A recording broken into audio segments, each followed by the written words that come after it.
Empire.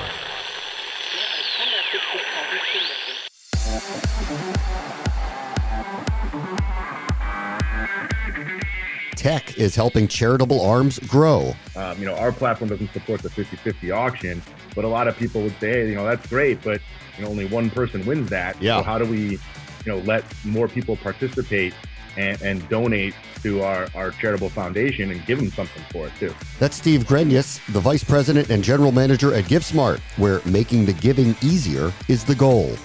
This is the Futuresport Podcast. I'm Bram Weinstein.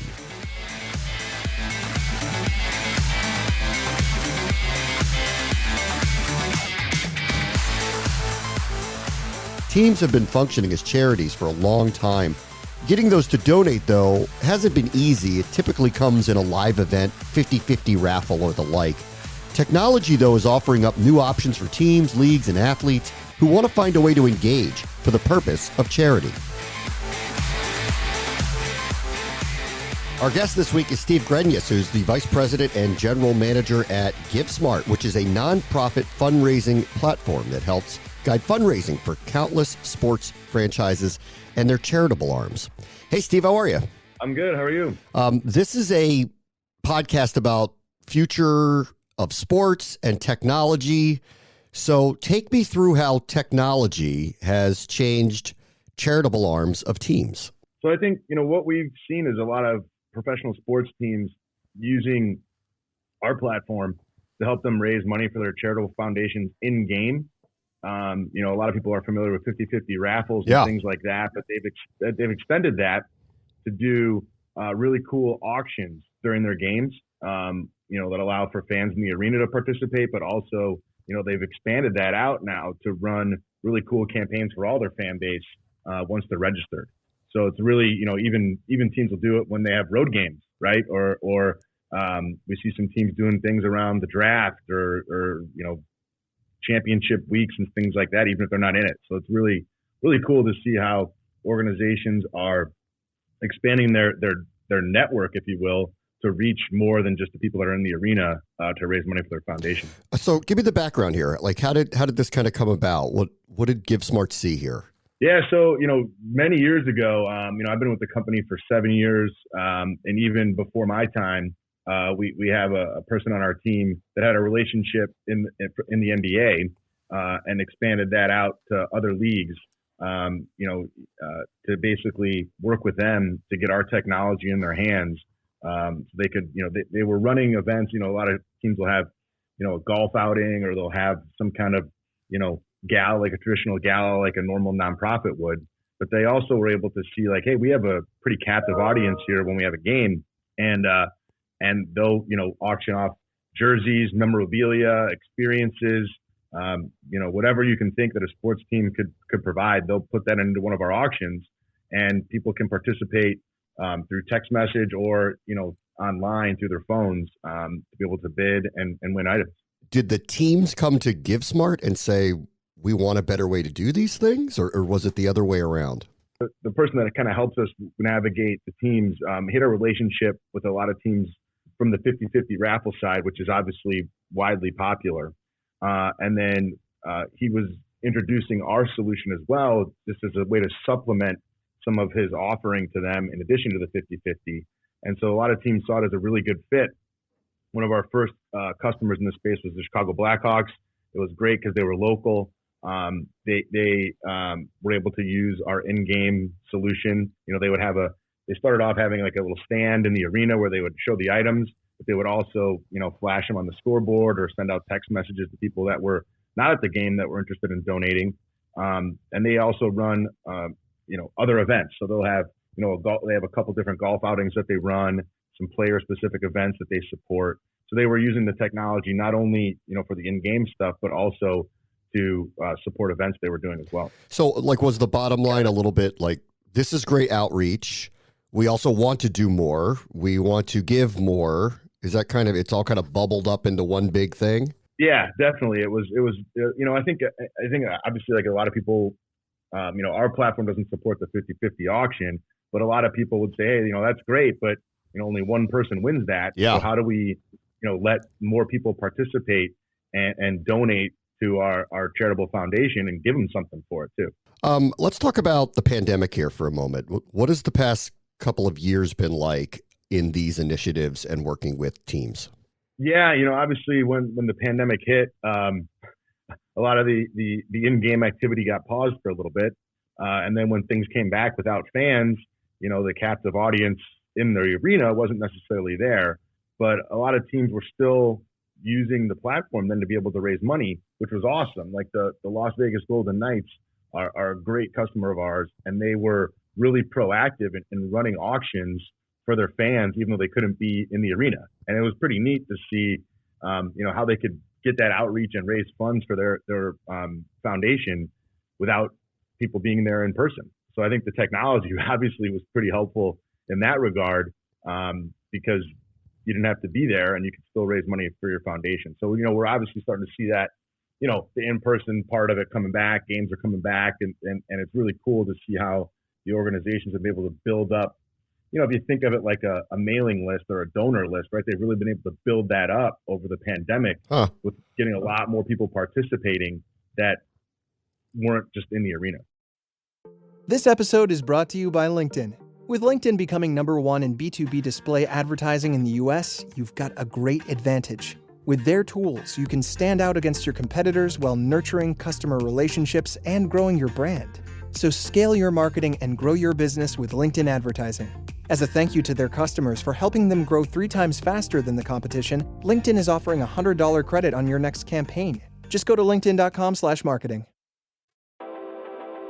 Guys, if you're looking for that extra confidence when it's time to have a little bit of fun, let me tell you about Bluewchew.com.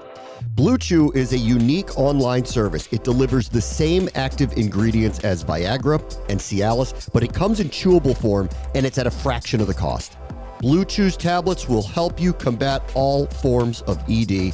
Plus, it's an online prescription service. No visits to the doctor's office, no awkward conversations, no waiting in line at the pharmacy, and it ships right to your door in a discreet package. The process is really simple. Sign up at Bluechew.com, consult with one of their licensed medical providers, and once you are approved, you'll receive your prescription within days, and the best part, all done online.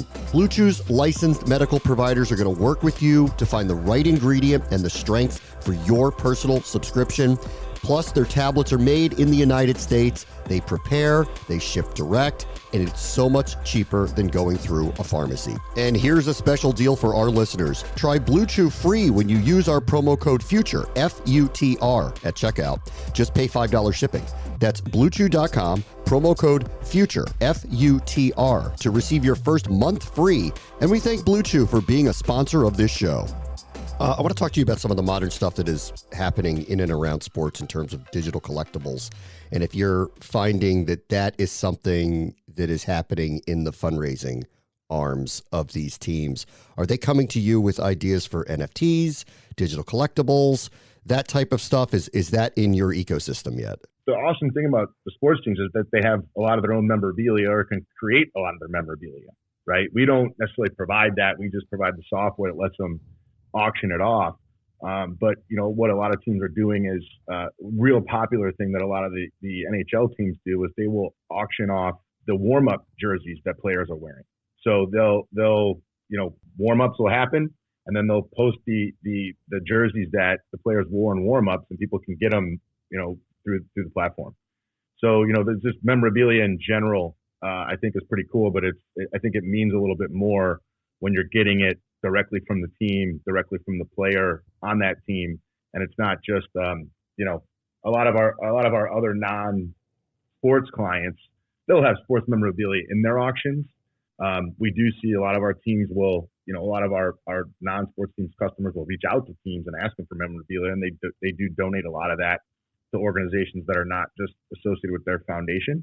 But the thing that's really cool is that the teams can create their own real-time memorabilia, which is, I think, a little bit more unique than, just a card signed or a stick signed or a ball signed that you can probably find in any auction house.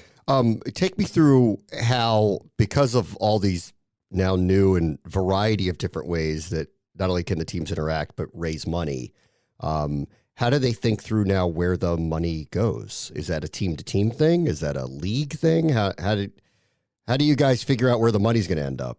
So, the way our platform works is when someone makes a donation or bids on an item, that money goes right to the foundation for the team that raised it. And then they have relationships within their communities that they determine how they distribute that out. A lot of, natural fit obviously are local youth organizations, so the teams will decide, sort of the end recipient of the funds they raise.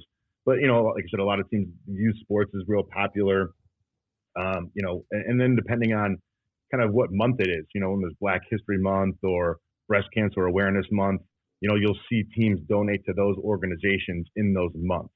So, all these teams have their own charitable arm, and they take the funds in and they distribute it out, to various organizations in their local communities. All right, let's go back to some of the experiences, and I want to bring back the pandemic for a moment. Some of the things you named, like golf outings or meet and greets or whatever it may be. Are you seeing that we are heading back towards normalcy? What is your sense of where that's going as part of a inducement to get people to give money? Yeah, I mean, definitely we're starting to see physical events come back. Obviously it's a little different than it was pre-pandemic.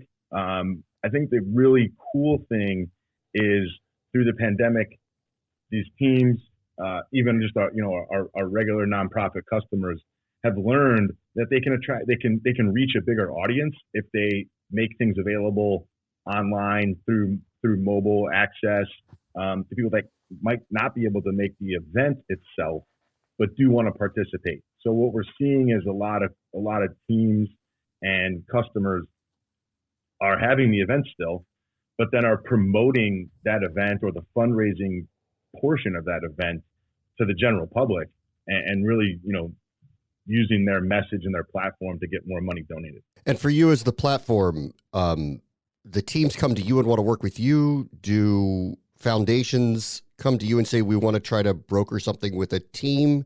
How does the relationship work with you guys in the center of it? Yeah, so I mean, we have the foundation. The team foundation is our client at the end of the day, and we'll obviously outreach to them. We use examples from a lot of the teams that we have, and really try to leverage that across the various leagues to say, hey, here's what the Cubs are doing or the Blackhawks are doing or the Knights are doing. We can help you replicate that pretty easily. That's kind of how it works with everything. We're reaching out to nonprofits and teams, anyone that's looking to raise money online, we can help them facilitate that through our platform.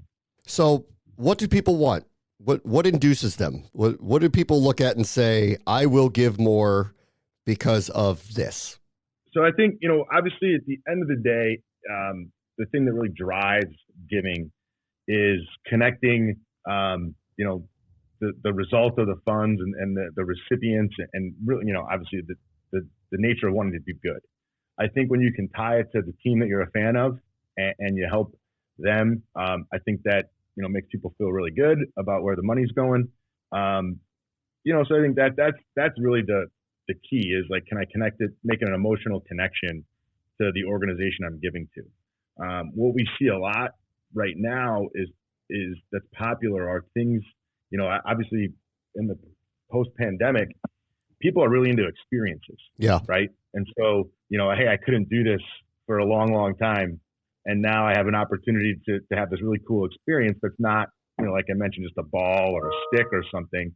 But you can actually have an experience and people are willing to pay for that. So whether that's tour of the locker room, skate with a player. One thing that the Florida Panthers are doing that's really cool is during their game, they will flash on the board, now's the time to bid to have their mascot come right to your seat, right? Which is kind of cool. And so, if you're there with your kids and you want to get the mascot to the seat, you can bid on that and have that experience. So it's just that I think is something that really jumps out when it's not something you can just buy on your own or source on your own. Steve Grenias is the vice president and the general manager at Givesmart. Thanks so much for joining us. No problem. Thanks for having me. Appreciate it. on the next Futuresport Podcast. The last dance for Coach K at Duke. Different content plays along the way, and certainly trying to tell some of those stories and review his legacy a bit. And we're going to do that more and more as we go. But also just trying to enjoy, just the days with him one last season. So it's been great. That's David Bradley, creative director for the Duke men's basketball program, which is showing the modern way to engage and brand in this new and open collegiate marketplace. That will do it for this episode. As always, the future is now. This is the Futuresport Podcast. I'm Bram Weinstein.